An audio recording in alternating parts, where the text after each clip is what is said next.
నేను అక్కకు అందరికి ఫోన్ చేసిన, ఎమ్మెల్యేలకు గాంధీకి అందరికి ఫోన్ చేసి ఇక్కడనే భవన్లో మీటింగ్ పెట్టి ప్రెస్ వాళ్ళకు కూడా చెప్పమన్నాడు.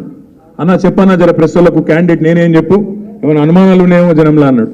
చెప్పినాక ఆ రోజు ప్రోగ్రామ్ కూడా వేసుకున్నాం. ఏమని, అన్ని నియోజకవర్గాల్లో కార్యకర్తల సమావేశాలు పెట్టుకోవాలి, ముంగట్టుకోవాలి అని చెప్పి ఒకటే రోజు చేవెల్లా పరిగి పెట్టుకున్నాం.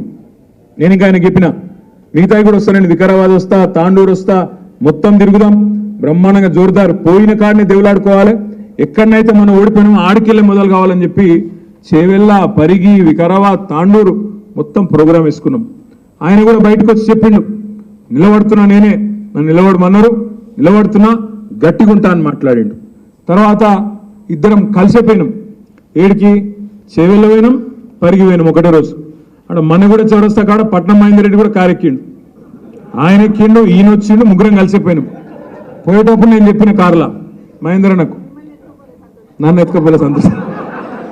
కార్లా నేనేం చెప్పిన అంటే మహేందర్ అన్న నీ మీద అనవసరంగా లేనిపోని పుకార్లు వస్తున్నాయి, జర గట్టిగా చెప్పు అన్న. అప్పుడు చేవెళ్ళ మీటింగ్లోనేమో యాదన్నకు హాస్పిటల్ సమస్య వచ్చి బ్రెయిన్లో కొంత చిన్న ఇబ్బంది వచ్చి హాస్పిటల్లో ఒక వారం రోజుల పాటు ఉండుట్లా ఫోన్లా హాస్పిటల్లో ఉన్న మైకుల ఫోన్ పెట్టి మాట్లాడిస్తే ఆ రోజు కూడా యాదన్న అంత కమిట్మెంట్తోని హాస్పిటల్కి వెళ్ళి కూడా మాట్లాడిండు. ఆడ చేవెళ్ళలా పరిగిల రెండు దగ్గరలా ఇద్దరు మాట్లాడారు నాయకులు. పట్నం మహేందర్ రెడ్డి మాట్లాడిండు, ఇప్పుడు ఉన్నాయి ఆ వీడియోలు యాన్నో లేవు, ఉన్నాయి. మా తమ్ముడు కార్తీక్ కూడా ఉండే, అందరం కలిసిపోయినాం.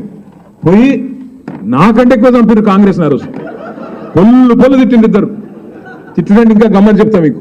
పరిగి పోయినాం, పరిగి పోతే మంచిగా మా మహేష్ అన్న మంచి భోజనం పెట్టిండు, ఆడ మంచిగా తిన్నాం. తిని భోజనం అయిపోయినాక మీటింగ్ పోయినాక మొత్తం ఒక 4-5 మంది ఉన్నారు. హాల్ నిండా బ్రహ్మాండంగా పరిగిలో ఉత్సాహంగా ఉండే. ఆడ పోయినాక నేను మహేందర్ అన్నతో ఇంతకుముందు కారులో చెప్పిన చూడు ముచ్చట, అది చెప్పు అన్న. చెప్పమంటే మహేందర్ అన్న లేచి, ఇగో నా మీద పుకార్లు వస్తున్నాయి కాంగ్రెస్లో పోతా అని, నా ఒక్కరి మీదే వస్తలేవు, రంజిత్ రెడ్డి మీద కూడా వస్తున్నాయి. ఆయనను కూడా ఇరికిచ్చే ఈయన పక్కకెళ్ళి లొల్లి పెడుతుంది. ఈయన నా మీద ఎందుకు చెప్తున్నాను, నేను నా మీద పుకారుందా, ఈయన లొల్లి. ఇద్దరు నామగడ్డి లొల్లి పెట్టుకొని ఆస్కర్ అవార్డు గెలుస్తారు చూడు, దానికంటే ఎక్కువ యాక్టింగ్ ఇద్దరు. నేను పోతలేనంటే నేను పోతలేను, నేను మంచోని అంటే నేను మంచోని, నేను పిచ్చోళ్ళకి ఇద్దరు నమ్మిన. ఏం చేస్తాం, నమ్మి ఇద్దరు అద్భుతమైన స్పీచ్లు ఇస్తే గెలిచిపోయినాం. ఇంకేముంది, మళ్ళా పార్లమెంట్ గెలిచిపోయినాం అనుకున్నా. నేను చూస్తే 15 రోజుల తర్వాత సీన్ కట్ చేస్తే ఈయన మల్కాజ్గిరి అభ్యర్థి, ఆయన చేవెళ్ళ అభ్యర్థి కాంగ్రెస్. ఏమైందిరా అయ్యా అంటే ఇద్దరు పత్తలేరు. ఇప్పుడు మా అక్క అడుగుతుంది నన్ను పక్కకెళ్ళి, చాలా మంది మా వాళ్ళు ఏమనుకుంటారు ఎరికేనా మీకు అన్నది. ఏందక్క అంటే, రంజిత్ రెడ్డి పోయిండు అంటే చెప్పగానే పోతాడు ఆ కేటీఆర్కి అనుకుంటున్నాను అని చెప్తుంది అక్క.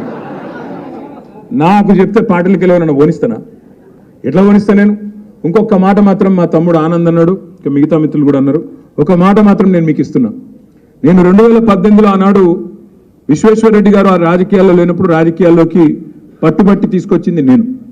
ఆయన ఇంటికి పోయి 14లో ఆయన ఇంటికి పోయి, నువ్వు రావాలా, నీలాంటి చదువుకున్న వాళ్ళు కావాలి రాజకీయాల్లో అని తీసుకొచ్చిన.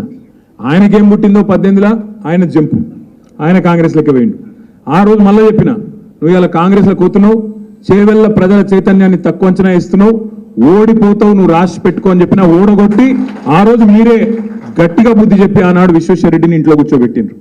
2018లో ఆనాడు కొత్త అభ్యర్థి అయినా, మీ జిల్లాకు సంబంధం లేకపోయినా కేసీఆర్ గారు నిర్ణయం తీసుకున్నారు కాబట్టి ఆనాడు డాక్టర్ రంజిత్ రెడ్డిని తీసుకొచ్చి ఎంపీకి నిలబెడితే, సరే కొత్తోడైనా కేసీఆర్ పంపిండు కదా, గులాబీ కండువా కప్పుకున్నాడు కదా, కేసీఆర్ మనిషి కదా అని చెప్పి మీరందరూ ఆశీర్వదించి రంజిత్ రెడ్డిని గెలిపించింది.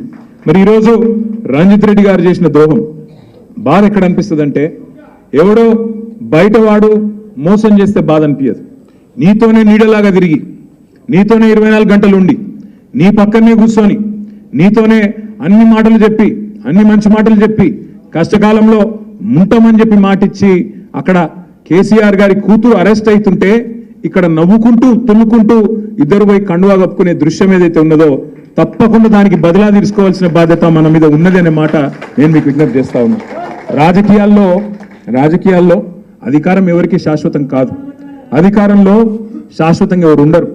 కానీ అధికారం పోంగనే ఆగమాగమైపోయి ఇవాళ తమ ప్రయోజనాలు, తమ స్వీయ ప్రయోజనాల కోసం ఇవాళ అవతల వైపు పోయి పోవడమే కాకుండా ప్రజలను మోసం చేసే కార్యక్రమం.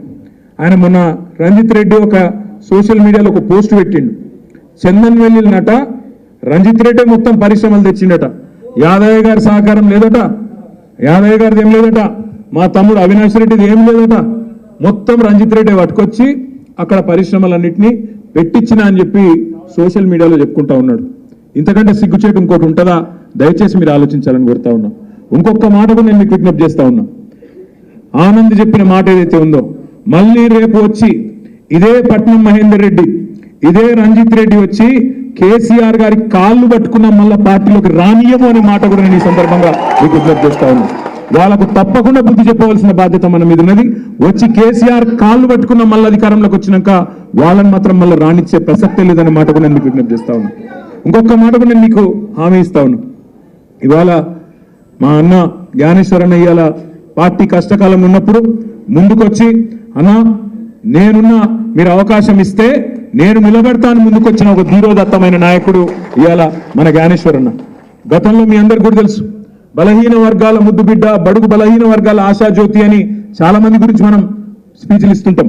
కానీ నిజంగా బడుగుల కోసం, నిజంగా బలహీన వర్గాల కోసం తన పూర్తి జీవితాన్ని త్యాగం చేసిన నాయకుడు, కష్టపడ్డ నాయకుడు కాసాని జ్ఞానేశ్వర్ గారు అనే మాట నేను మీ అందరికీ కూడా గుర్తు చేస్తా ఉన్నాను. ఎందుకంటే ఒక రంగారెడ్డి జిల్లా కాదు, రాష్ట్రం మొత్తం సుపరిచితుడు ఆయన.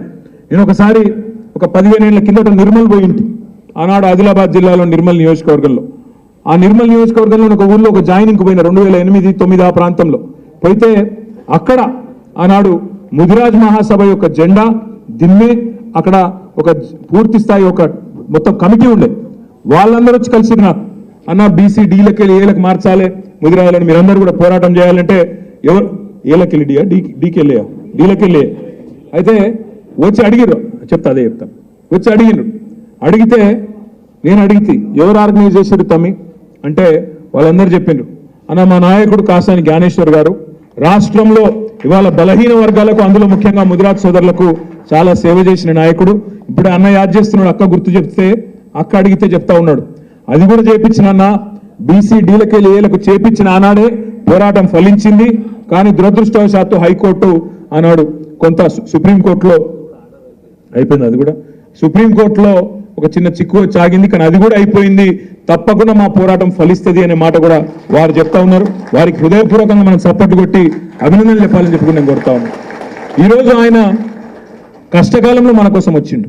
మనం కష్టంలో, పార్టీ కష్టంలో ఉంటే పెద్ద పెద్ద నాయకులు కేశవరావు గారు, కడియం శ్రీహరి గారు ఇవాళ జారుకుంటున్న సమయంలో ఇవాళ ధీరోదాత్తంగా నిలబడి నేనున్నా అంటూ ముందుకొచ్చిన నాయకుడిని కడుపులో పెట్టుకొని చూసుకోవాల్సిన బాధ్యత ఆయన కోసం మనమే నిలబడ్డం, నేనే క్యాండిడేట్ అన్నంత గట్టిగా కొట్లాడవలసిన బాధ్యత మన మీద ఉన్నది.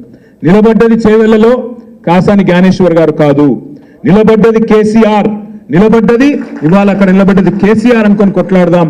అక్కడ నిలబడ్డది మన నాయకుడు, అక్కడనే ఉన్నాడు, ఆయన కోసం ఓటేస్తున్నామనే ఒక కమిట్మెంట్ తోని కసితో పనిచేద్దాం తప్ప ఇవాళ రకరకాల ఆలోచనలు చేయవలసిన అవసరం లేదు. ఇంకొక మాట కూడా నేను మీకు విజ్ఞప్తి చేస్తా ఉన్నా. నాయకులు పోయే వాళ్ళకి చాలా మాట్లాడతారు. ఇప్పుడు మీకు తెలుసు, పోయేటప్పుడు 2 రాళ్ళు వేసి